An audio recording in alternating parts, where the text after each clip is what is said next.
সখীপুরে গভীর রাতে অগ্নিকাণ্ড, ৩ দোকান পুড়ে ছাই। সখীপুর টাঙ্গাইল প্রতিনিধির পাঠানো প্রতিবেদন। টাঙ্গাইলের সখীপুর উপজেলায় গভীর রাতে ভয়াবহ অগ্নিকাণ্ডের ঘটনা ঘটেছে। এতে ৩টি দোকান পুড়ে ছাই হয়ে গেছে বলে জানা গেছে। সোমবার ২৩শে ফেব্রুয়ারি দিবাগত রাত ১১টা ৫০ দিকে উপজেলার ৩ নং গজারিয়া ইউনিয়নের কালিয়ানপাড়া বাজারে এ অগ্নিকাণ্ডের ঘটনা ঘটে। ভুক্তভোগীরা হলেন সাবেক ইউপি সদস্য শাহাদাত হোসেনের মনোহারি দোকান, জলিল মিয়ার ইলেকট্রনিক্স মেরামতের দোকান এবং সাংবাদিক কামাল হোসেনের ঔষধের দোকান।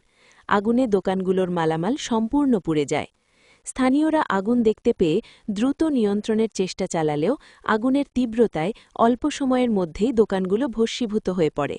ক্ষতিগ্রস্তরা জানান, এতে প্রায় ২০ লাখ টাকার ক্ষয়ক্ষতি হয়েছে। প্রাথমিকভাবে আগুন লাগার সুনির্দিষ্ট কারণ জানা যায়নি। এ ঘটনায় এলাকায় শোক ও উদ্বেগের সৃষ্টি হয়েছে।